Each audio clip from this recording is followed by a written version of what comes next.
Greetings, California educators. On behalf of the Supporting Inclusive Practices Project and the California Department of Education, welcome to this online professional learning that will focus on answering this essential question. What the heck is universal design for learning? In short, it's a question of access and equity for all. To begin, I'll introduce myself and orient you to the structure of the following content. My name is Janelle Mercado. I am a Program Support Specialist for the Supporting Inclusive Practices Project. We are a project funded by the California Department of Education focused on providing tiered technical assistance to districts focused on improving outcomes for students with disabilities in general education settings. On behalf of our team, it is an honor to have the opportunity to present this framework, and I'd like to thank the CDE for the opportunity. For more information about the project and access to free resources, visit our website at www.sipinclusion.org or follow us on Twitter and Facebook at sipinclusion. The learning objectives for this session are intended to generally deepen understanding of the UDL framework in key terms, for the purpose of increasing access and outcomes for our most marginalized student populations. This presentation will be a general overview for participants to become familiar with the overarching tenets of UDL. More specifically, attendees will leave this session with an understanding of the connections between learner variability, intersectionality, and the cycle of failure, develop an awareness of the UDL framework and vocabulary, define the characteristics of an expert learner, recognize and address barriers in the planning and learning process. To accompany this presentation, you have a Padlet wall available to you, which is a bulletin board of resources that can be accessed to deepen your knowledge of universal design for learning. The Padlet wall can be accessed at the link on the slide. All of the resources referenced, along with the recording, PowerPoint, and processing guide, can be found on the Padlet. This Padlet also houses a 3-part webinar series on UDL that takes a deeper dive into the key concepts introduced in this session. Simply click the resources you would like to download, follow the prompts, and look for it in your download file. The processing guide is a space for you to take notes and respond to reflection prompts to enhance your learning experience. The icon of a piece of paper shown at the bottom right-hand corner of the slide will appear on each slide that has a corresponding space to jot down notes on your processing guide. You are also welcomed to utilize any other tools that will support your learning with or in place of the processing guide. We want you to have choices. This would be the perfect time to visit the Padlet, download the processing guide. You can complete it electronically or print it out and use it as a hard copy. Let's ground ourselves with an understanding of the differences between equality and equity, as they are often confused. Too often, our educational system views student experiences and outcomes from an equality perspective, and that everyone should receive and respond to the same stimulus in the same way. In the educational context, however, we know that our student population is extremely diverse. In an equality-focused educational system, all students are afforded the same opportunity to learn, progress, and be accepted. However, not every student approaches this educational system the same way, so therein lies the inequity of marginalization. In an equitable educational system, it is based on all students getting what they need, which will be different for each student, but the outcome means every student receives the opportunity to access and benefit from their education through multiple means of engagement, representation of information, and options to express their understanding of content taught. Notice that the processing guide icon is located on the bottom right of the screen. We have 2 questions. First, in what ways does an equality perspective create barriers to learning? Secondly, in what ways does an equity perspective value individual learning differences? Pause the recording and take a few moments to reflect and respond. To set the equity-focused context of UDL, I wanted to provide a few foundational statements and common misconceptions. First, UDL is not a curriculum or toolbox. It is a mindset for equity and access. UDL is a proactive lesson planning framework that identifies potential barriers to learning. UDL is not specific to students with disabilities, but it is for all learners. UDL is a universal Tier 1 level of support across all educational settings. Additional resources about UDL can be found at www.cas.org. You can access the interactive UDL guidelines, which are shown on the screen and will be referenced multiple times through this session at udlguidelines.cas.org.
Throughout this presentation, I'll introduce key vocabulary. I'll introduce each key piece of vocabulary following the order on the slide. First, we'll review learner variability as it relates to intersectionality and identity development, principles, guidelines, checkpoints, expert learners, engagement, representation, action, and expression. Continue to refer back to this section of your processing guide as we dive deeper into the definitions.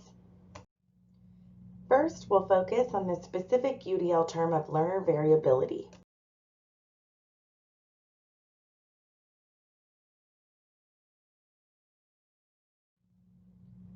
Learner variability is governed by the various contexts and environments in which students are expected to learn, as well as their level of expertise, interests, and previous experience.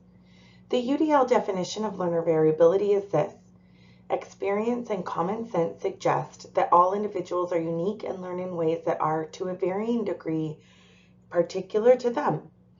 And in the past quarter century, science has elucidated the great variability of human capacity to learn. Yet our educational system is designed around the idea that most people learn the same way, and that a fair education is an identical one. On your processing guide, reflect on the following questions. Which aspects of the quote above resonated with you? Would you agree or disagree that our educational systems are designed around a one-size-fits-all model?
Illustrating the idea of learner variability, we can relate to physical variability in height, weight, reach, torso, shoulders, etc.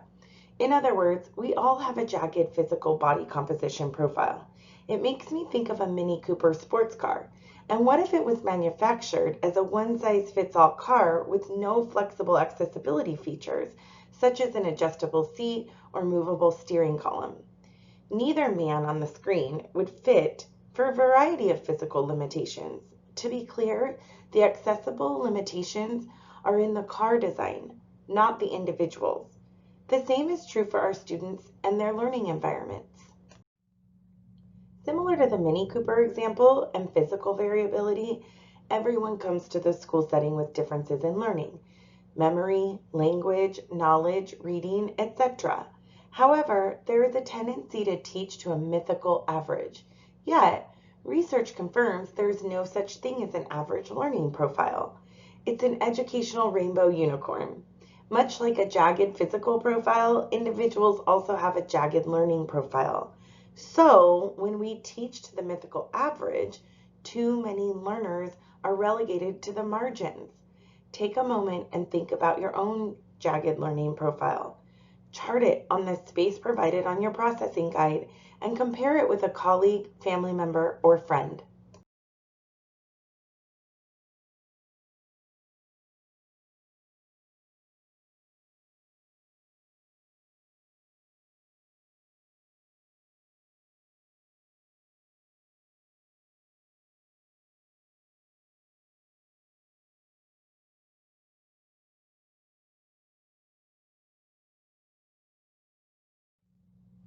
A couple more points about learner variability. Two things we know for sure. Learner variability is systematic and to a large degree predictable. There has never been a class in the history of education of student performing at the same academic, behavioral, developmental, social emotional level among all students. So we can predict that there is going to be a jagged learning profile, and therefore we can plan for that. Additionally, learner capacities are context dependent. Context dependent meaning we are experts at some things and require supports in other areas. Some may learn better in the morning, others might be night owls. I'm not awesome at spelling, but math is my forte. Now let's take learner variability a bit deeper and understand it through the lens of intersectionality. It's a term critical to understanding the various identities that students bring to the educational system.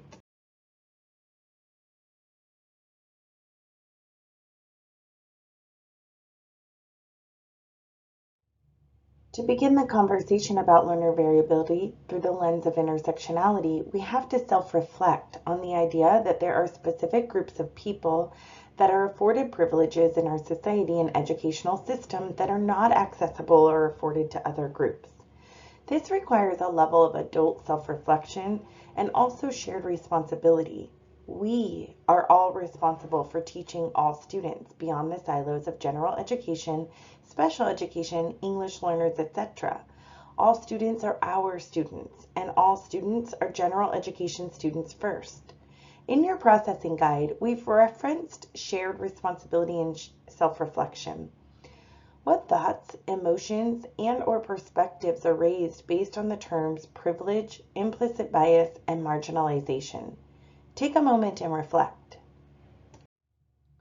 To further align the conversation about learner variability through the lens of intersectionality and the connection to equity in education, we need to ground ourselves with a shared definition of equitable education.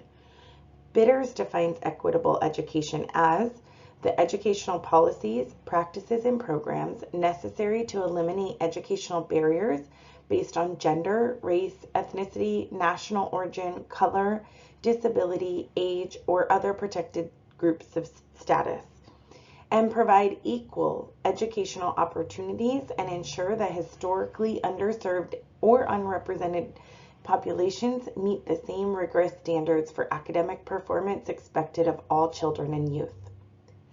On your processing guide, document your personal definition of an equitable education.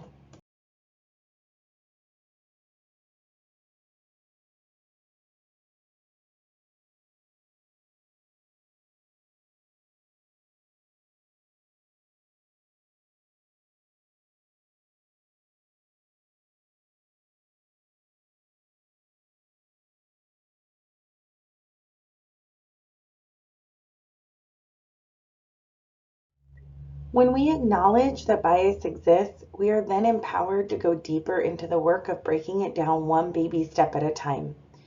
We can do this work by increasing our awareness of identity, which includes understanding of intersectionality. Conversations around privilege, power, and implicit bias begin with self-reflection of how our society works and that there are individuals, certain people, that benefit from the way the world is structured, and there are those who are marginalized because of these structures.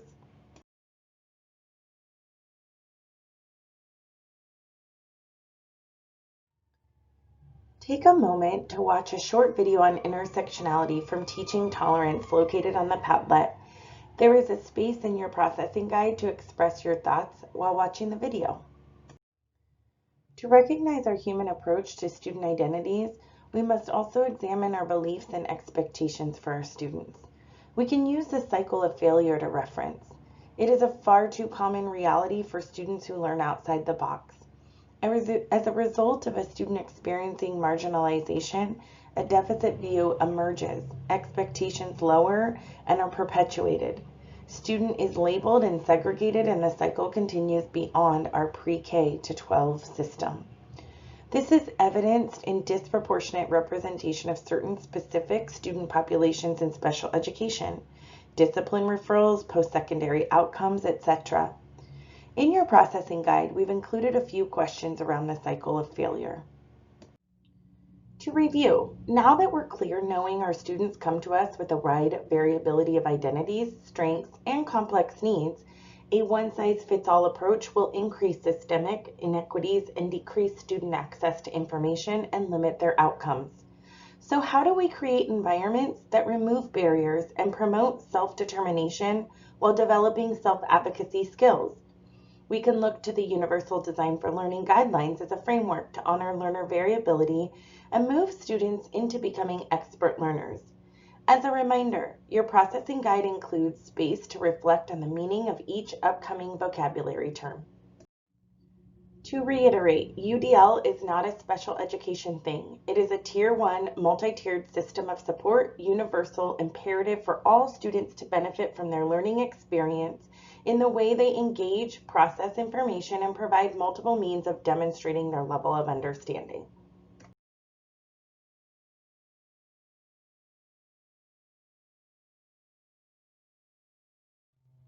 To continue building background, let's dive in.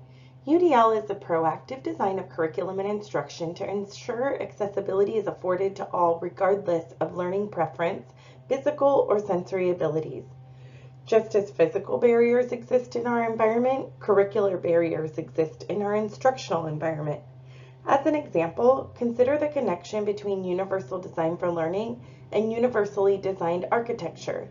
The way in which buildings, sidewalks, and technology have been designed for greater access can benefit all. Elevators and escalators provide greater access beyond stairs. Furthermore, curb cutouts designed for wheelchair use are beneficial to all: strollers, joggers, the elderly, etc. Closed captioning, meant to provide access to deaf and hard of hearing individuals, are accessed and used by all. Question: what if we proactively planned instructional access to students in the margins, but all students were able to utilize?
UDL is a means of ensuring each student has a bridge to equitable educational experiences.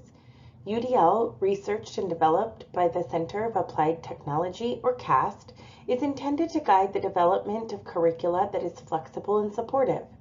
Universally designed structures are indeed more usable by individuals with disabilities, but in addition, they offer unforeseen benefits for all.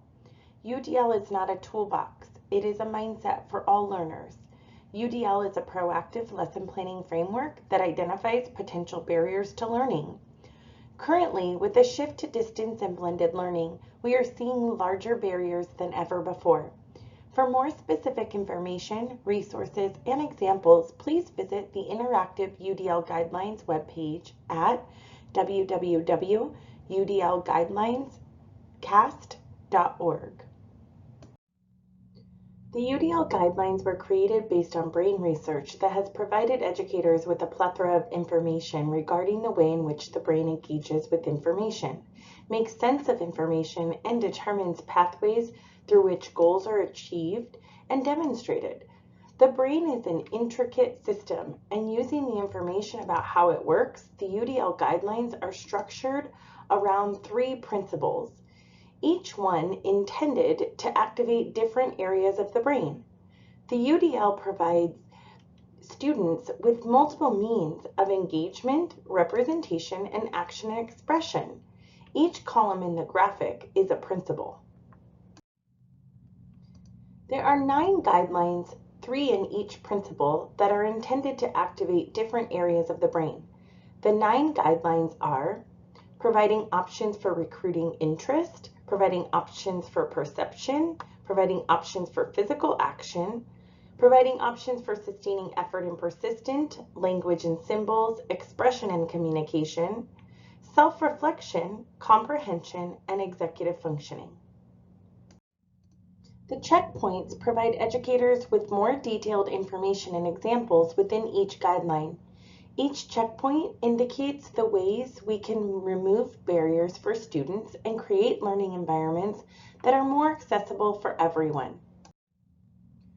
The goal is that we use the UDL framework to develop students into expert learners that are purposeful and motivated, resourceful and knowledgeable, and strategic and goal-directed. You'll notice in the graphic that the creation of expert learners is the foundation of the UDL framework. At this point, let's make the framework actionable in the way they are read. Notice that there are tabs on the left. The first tab is the Access row. This is a guidance for educators to provide access by creating ways to recruit interest, perception, and physical action. The responsibility for these guidelines is external or teacher-focused. Next, across the Build row of the guidance, the focus is on assisting and partnering with students in building skills, similar to gradual release of responsibility. By providing students with ways to learn how to sustain effort and persistence, how to understand the language and the symbols, and how to explore with different ways to express and communicate what they know. Finally, students internalize those skills by understanding themselves as learners, how they learn best, and are able to determine ways in which they self-regulate, independently comprehend information, and the executive functioning skills across contexts to reach their goals. Note that this process ultimately puts students in control of their own learning. This does not happen overnight, and remember to start small. Choose a guideline or checkpoint to begin and grow from there. It takes many opportunities for practice and many opportunities for failure and redos. Maintaining a growth mindset, always reminding students that they haven't learned it yet. Celebrating failures and the growth progress and learning that occurs when you try something and don't get it right is a critical component of UDL. Students must be given permission to be courageous, try a thing, not get it right in the first attempt, and be encouraged to keep on going. We're striving for creating expert learners that are purposeful and motivated, resourceful and knowledgeable, and strategic and goal-directed. Now let's do a little long-range vision setting. There's a space in your processing guide to choose an adjective and a reason why in this sentence stem. In my opinion, the number one quality of a student who is college, career, and civic life ready is blank because blank. As an example, I chose self-advocacy as an adjective that describes a student who is college, career, and civic life ready because they know themselves, how they learn, and can ask for what they need to be successful. Which adjective did you choose and why? These are examples of an expert learner. In presenting this exercise live to hundreds of audiences, I've never received the answer of academically proficient, which is a result of being an expert learner, not the definition of. Review the bullet point description of an expert learner on the slide within each principle. Can you locate an approximation of the quality you chose in an expert learner on the chart? Which UDL quality might you focus on during this school year?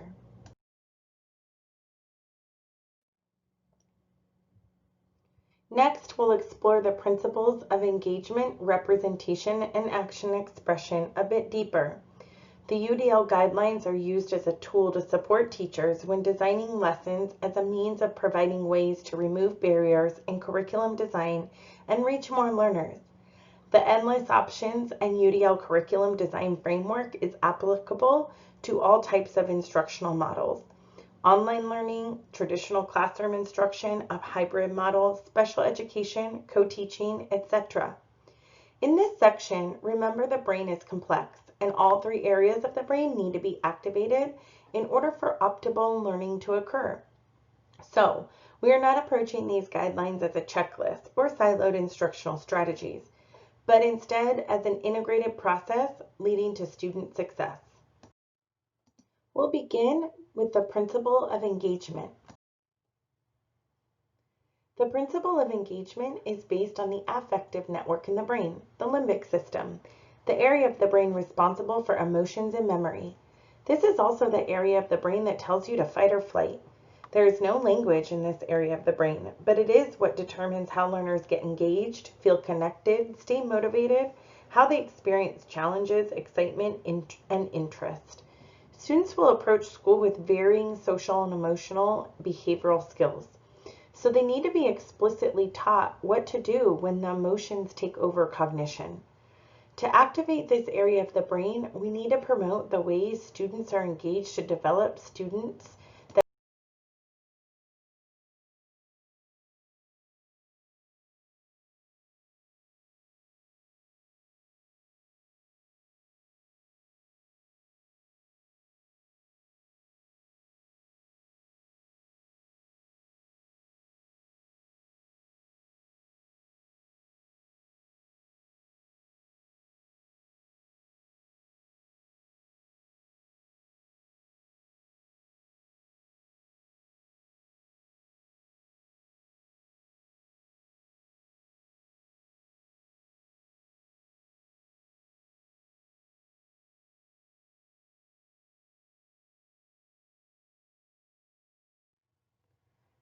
the principle of engagement is based on the affective network in the brain, the limbic system, the area of the brain responsible for emotions and memory.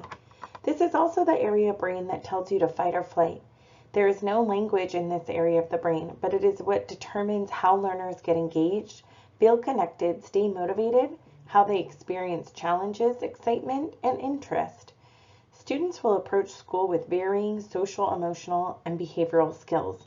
So they need to be explicitly taught what to do when the emotions take over the cognition. To activate this area of the brain, we need to promote the way students are engaged to develop students that are purposeful and motivated learners. Remember the variability of learners discussed previously, as well as the process by which expert learners are developed.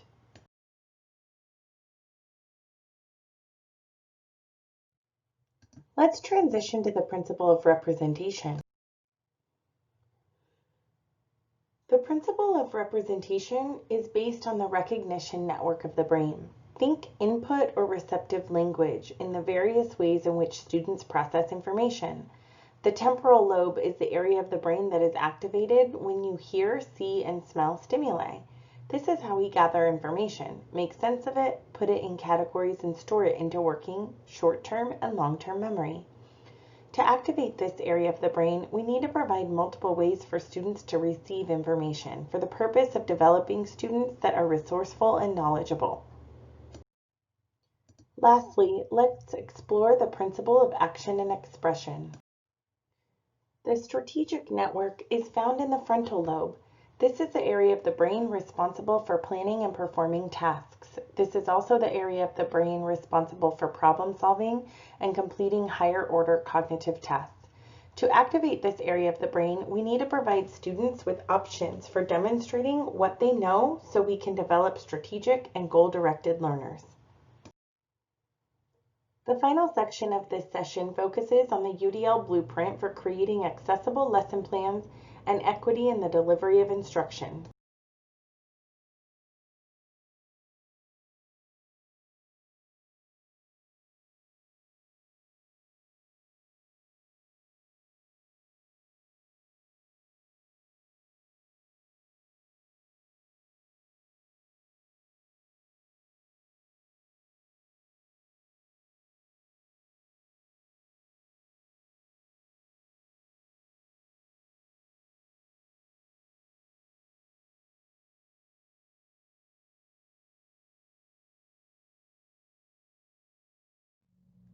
UDL provides a blueprint for creating instructional barrier-free goals, also referred to as lesson objectives, valid and reliable assessments that are construct relevant, effective teaching methods and materials that assist with deepening understanding of abstract concepts using flexible approaches that could be customized and adjusted for individual needs.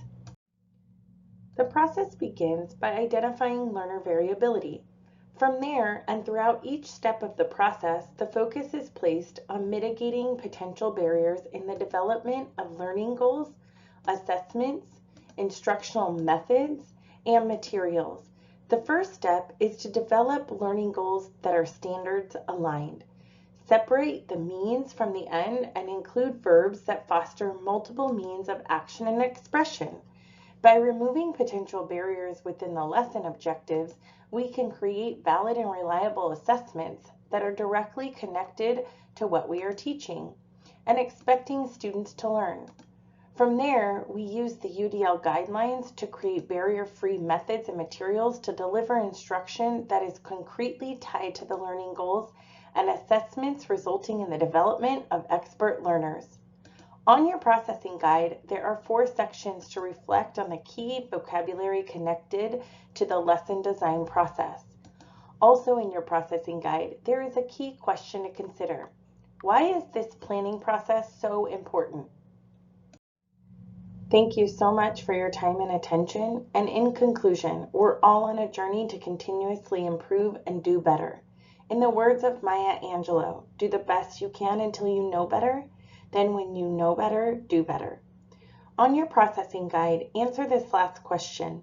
What are 2 areas based on the information presented that you can commit to doing better?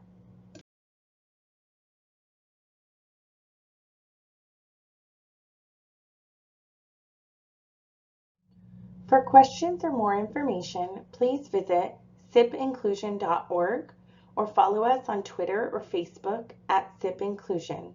You can also reach out to me directly at jmercado@edcoe.org.